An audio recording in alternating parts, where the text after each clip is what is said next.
Udah pakai itu medali, masa nggak nerima gaji? Nah, tapi Habib Utsman tetap menolak ya kawan. Habib Utsman nggak terima gaji dari pemerintah Belanda, saudara. Itu ijtihadnya Habib Utsman, itu sikapnya Habib Utsman, saudara. Beliau nggak mau makan uang dari Belanda ya kawan. Tapi jabatan itu diterima oleh Habib Utsman. Kenapa? Lihifzil ummah. Jabatan diterima, gaji nggak diterima, gimana itu?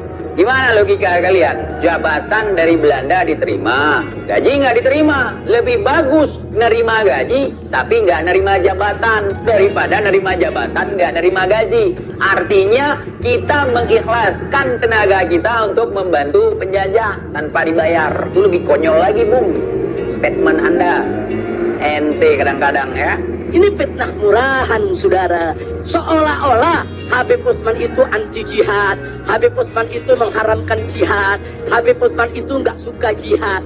Tidak ada mengharamkan jihad, tetapi mengklaim bahwa gerakan-gerakan rakyat yang mengatasnamakan jihad sebagai bentuk keonaran. Beliau tidak berfatwa kalau jihad itu salah, tetapi mengatakan bahwa gerakan rakyat yang terjadi di Cilegon waktu itu, pada peristiwa geger Cilegon, beliau mengatakan bahwa itu bukan jihad, itu keonaran melawan pemerintahan yang sah.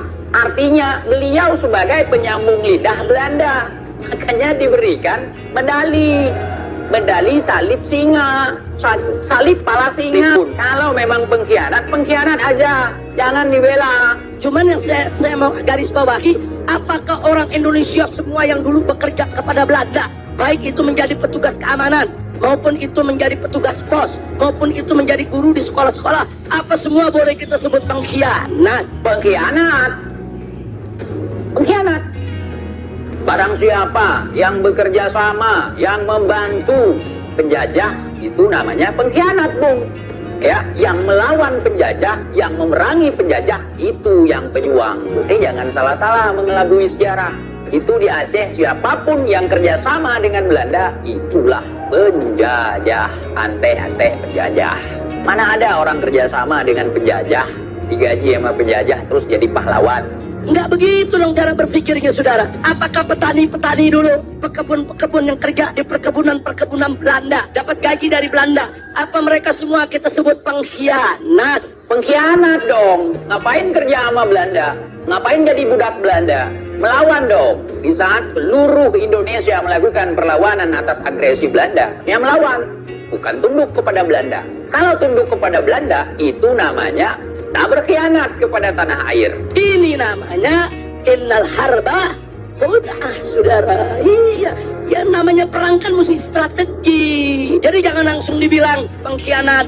Jangan. Mereka dulu bekerja dengan Belanda sambil nyusun strategi. Strategi kok nunduk ke Belanda? Seharusnya endingnya kan melawan, bukan malah jadi mufti yang diangkat oleh Belanda.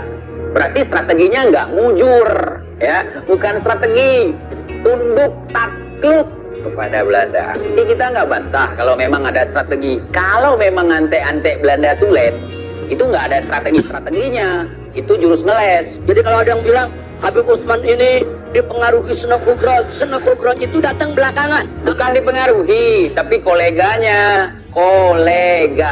Walaupun misalnya katakanlah Sunan Kudratnya ini datang belakangan, dijemputlah sama beliau, surat menyurat dulu. Memang ada murasalah, ada surat menyurat antara Habib Utsman dengan Sunan Kudrat sebelum Sunan Kudrat datang di Jakarta. Kalau Raja Aceh dulu, Sultan Aceh dulu, disurati sama Ratu Wilhelmina, suratnya dirobek, menolak kerjasama apapun alasannya. Pantang bagi kami untuk menerima perintah daripada penjajah. Pantang bagi kita untuk bekerja sama dengan penjajah. Itu, Bung, di Aceh, Bung. Ana waktu itu baru bangun tidur. Suruh pakai BH sama rok.